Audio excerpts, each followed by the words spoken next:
Everyone, this is Mahinoor. आज discuss करेंगे प्राच्य पाश्चात्य विवाद। ठीक है, जो प्राच्य पाश्चात्य विवाद है ये आप लोगों का लॉर्ड मैकाले से रिलेटेड है।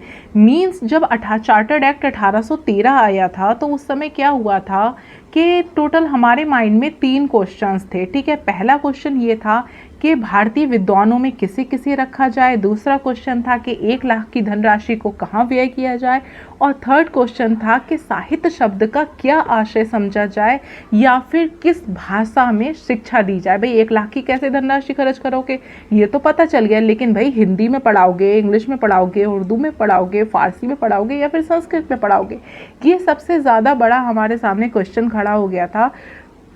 तो लॉर्ड मैकाले आया, उसने तो पूरी तरह से कह दी कि भाई हम प्राच्य शिक्षा में तो कोई बिलीव करते नहीं है, हमको तो पाश्चात्य शिक्षा चाहिए। अच्छा पहले ये समझ लो प्राच्य क्या है, पाश्चात्य क्या है।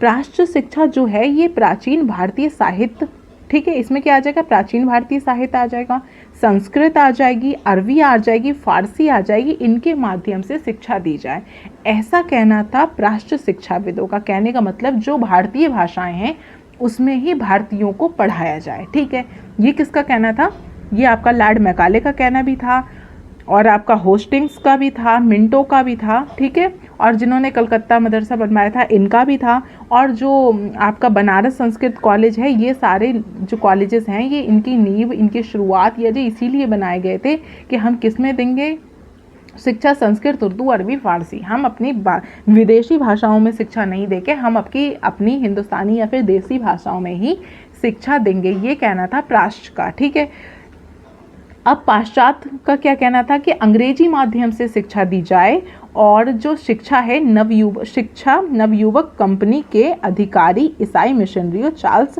ग्रांट समर्थन थे। ये मानो कि अंग्रेजी में शिक्षा दो, समर्थन कौन कर रहा था, जो नवयुवक थे वो कह रहे थे हाँ भाई बढ़िया है, हमको तो जो हिंदी संस्कृत नहीं पढ़नी, हमको क्या पढ़नी है, अंग्रेजी पढ़नी है। कंपनी के अधिकारी मतलब जो ईस्ट इंडिया कंपनी आई थी उसके जो अधिकारी थे वो भी इसका समर्थन कर रहे थे। ईसाई मिशनरी ये तो हमेशा से ही समर्थन कर रहे थे, और कौन कर रहे थे, चार्ल्स ग्रांट भी इसके समर्थन में थे। अब देखें, जब लॉर्ड मैकाले इंडिया में आया तो वो बोला, उसने सारा अध्ययन करा, सब कुछ समझा, तो उसके बाद में वो बोला कि भाई हम अंग्रेजी का उसने समर्थन करा, कहा कि हम अंग्रेजी में शिक्षा देंगे, और वो कैसे देंगे, 1 लाख रुपए ज़्यादा तो है नहीं हमारे पास में। ठीक है, तो हम जो बड़े लोग होते हैं, जो अमीर तरीन लोग हैं, हम उनको शिक्षा देंगे और उनसे छोटे लोग, गरीब लोग सीखेंगे। ठीक है, तो ये लॉर्ड मैकाले का कहना था। लेकिन वही गुट बन गए, बोले कुछ आ गए हिंदुस्तानी भाषा के समर्थन में, कुछ आ गए विलायती भाषा के समर्थन में, और एक मत बना लोक भाषावादी। ये जो लोक भाषावादी थे इनका कहना था कि विदेशी भाषाओं को माध्यम बनाया जाए। ठीक है, माध्यम विदेशी भाषाओं को बनाओ लेकिन सिखाओ अपना ही ज्ञान, मतलब जो अपनी संस्कृति है या हमारे खुद के विद्वानों ने जो रचा है वो चीज़ सिखाई जाए। ठीक है, और इसके समर्थन में कौन था, बम्बई के गवर्नर स्टुअर्ट, ठीक है, एल्फिंस्टन तथा मद्रास के गवर्नर इसी के मत में थे। क्लियर, तो आपको समझ में आ गया होगा प्राच्य पाश्चात्य विवाद क्या था। ये विवाद जब 2 मत खड़े हो जाते हैं तब कोई विवाद होता है।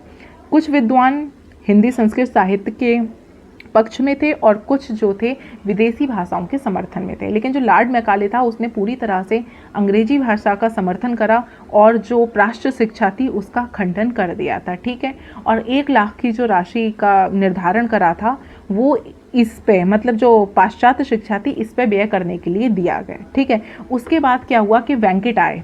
ठीक है, वेंकट ने अपनी शिक्षा नीति बनाई, और ये विवाद कैसे समाप्त हुआ, विवाद अभी समाप्त नहीं हुआ, ये विवाद कैसे समाप्त हुआ, एक थे लॉर्ड ऑकलैंड। ठीक है, लॉर्ड ऑकलैंड जब भारत में आए तो उन्होंने क्या करा, मतलब ये माने आप 1839 में गवर्नर जनरल बन के आए थे। ठीक है, इन्होंने क्या करा, अपने पत्र में 31,000 रुपये और ऐड कर दिए, मतलब टोटल हो गए आपके 1,31,000। ठीक है, अब जब 1,31,000 हो गए तो आधे पैसे इधर खर्च हो गए, आधे इधर खर्च हो गए, तो ना इनको परेशानी हुई ना इनको परेशानी। उस तरह से अगर आपसे ये क्वेश्चन बन जाए कि प्राच्य पाश्चात्य विवाद का अंत किसने करा, तो आपने बताना है कि लॉर्ड ऑकलैंड ने प्राच्य पाश्चात्य विवाद का अंत करा। कब करा, तो 1839 में करा, और कितने पैसे ऐड करके करा, तो 31,000 की अतिरिक्त धनराशि को ऐड करके करा था। ठीक है, थैंक यू सो मच।